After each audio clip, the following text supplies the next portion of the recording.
Saudara-saudari dan anak-anak yang terkasih dalam Kristus, dari Novisiat SVD Kuburuteng Manggarai Flores NTT, saya Pastor Freddy Jahadin SVD menyampaikan ucapan selamat jumpa lagi lewat siraman rohani. Hari ini Minggu 13 November 2022. Hari kita memuji dan memuliakan Tuhan.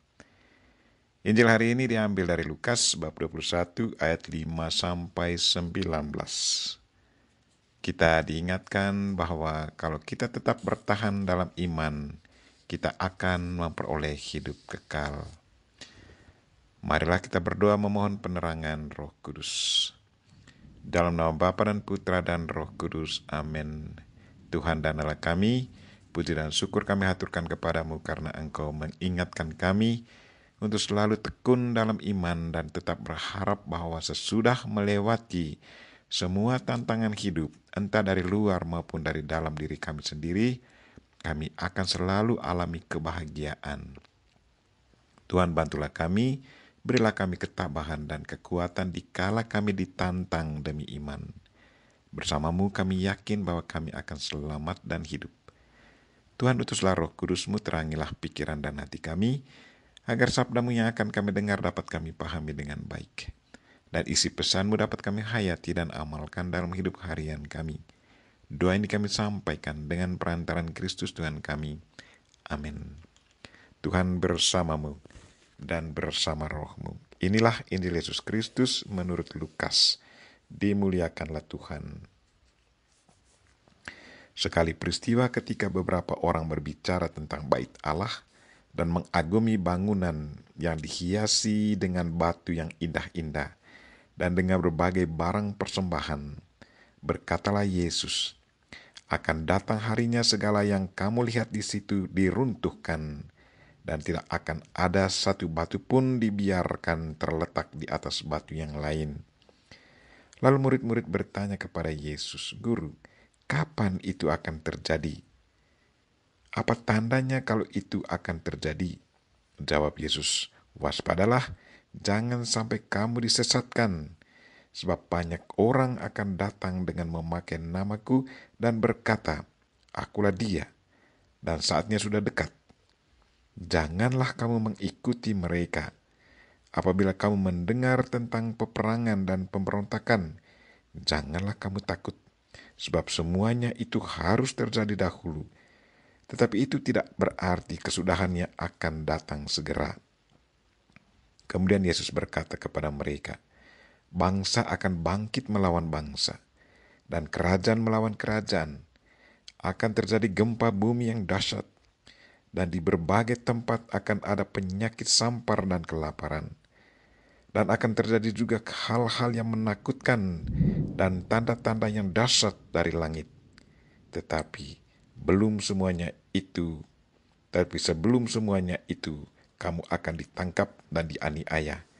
Oleh karena namaku, kamu akan diserahkan ke rumah-rumah ibadat, dimasukkan ke dalam penjara-penjara, dan dihadapkan kepada raja-raja dan para penguasa. Hal itu akan menjadi kesempatan bagimu untuk bersaksi. Sebab itu, tetap teguhlah di dalam hatimu, agar kamu jangan memikirkan lebih dahulu pembelaanmu.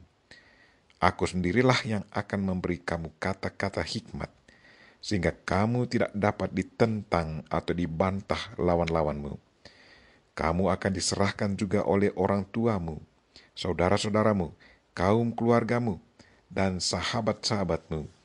Dan beberapa orang di antara kamu akan dibunuh. Karena namaku kamu akan dibenci semua orang. Tetapi tidak sehelai pun dari rambut kepalamu akan hilang. Kalau kamu tetap bertahan, kamu akan memperoleh hidupmu. Demikianlah sabda Tuhan. Terpujilah Kristus.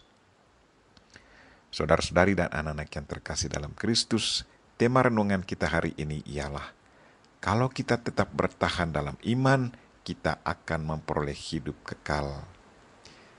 Hari ini Yesus mengingatkan para murid-Nya, waspadalah selalu supaya kamu jangan disesatkan.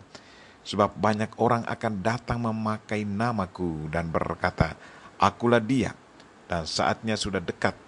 jangan mengikuti mereka. Dan apabila kamu mendengar tentang peperangan dan pemberontakan, janganlah kamu terkejut. Kamu akan ditangkap dan dianiaya. Kamu akan diserahkan ke rumah-rumah ibadat dan penjara-penjara. Hal itu akan menjadi kesempatan bagimu untuk bersaksi. Sebab itu, tetaplah di dalam hatimu, supaya kamu jangan memikirkan lebih dahulu pembelaanmu. Sebab aku sendiri akan memberikan kepadamu kata-kata hikmat. Apa yang dikatakan Yesus itu adalah benar. Sekarang begitu banyak orang yang menggunakan nama Yesus. Mereka mendirikan aliran agama Kristen yang baru. Katanya mereka mendapat penglihatan, dan melalui penglihatan itu Yesus meminta mereka mendirikan aliran gereja Kristen yang baru. Katanya bahwa aliran yang baru itu adalah yang paling benar. Selanjutnya mereka tampil di pasar-pasar mengajar dan yakinkan orang lain bahwa Yesus sudah berkata kepada mereka. Mereka mulai mengeritik dan mempersalahkan gereja yang lain. Katanya bahwa ajaran gereja sebelumnya semuanya salah. Yang benar adalah aliran baru yang kini mereka wartakan. Saudara-saudari dan anak-anak yang terkasih, mendengar kritikan dan pewartaan aliran baru ini, bisa diketahui bahwa mereka betul-betul nabi palsu, orang yang menyesatkan orang lain. Nabi yang benar adalah orang yang selalu berkata benar dan menggerakkan hati orang lain untuk bertobat, bukannya secara mutlak membenarkan ajaran sendiri dan dengan segala keyakinan 100% mempersalahkan semua ajaran gereja sebelumnya. Bagaimana mungkin kita mempersalahkan ajaran yang sudah disampaikan oleh Yesus Kristus sendiri kepada para rasul, dan para rasul meneruskannya kepada gereja perdana, dan selanjutnya bapak-bapak gereja menulis apa yang mereka ajarkan, dan kini semua tulisan itu ada di tangan kita, yang kita sebut sebagai tradisi gereja yang sah. Yesus mengingatkan kita untuk selalu tekun dalam iman. Di saat kita mendapat penganiayaan demi iman atau kesulitan dalam menjalankan misi Kristus, dalam ketakutan, Yesus selalu hadir memberi kita keberanian. Peganglah Dia. Di saat kita bingung apa yang mau dibicarakan, serahkanlah diri kita kepada Kristus. Biarkan Dia berbicara lewat kita. Marilah saudara-saudari dan anak-anak yang terkasih, kita berdoa memohon bantuan Tuhan agar kita selalu bertahan dalam iman. Dengan demikian kita pun memperoleh hidup yang kekal. Kita memohon Bunda Maria untuk senantiasa mendoakan kita.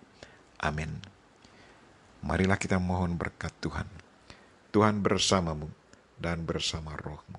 Semoga saudara sekalian dan mereka yang kita doakan hari ini, secara khusus mereka yang sakit, dan segala aktivitas kita hari ini diberkati oleh Allah yang Maha Kuasa, Bapa dan Putra dan Roh Kudus. Amin.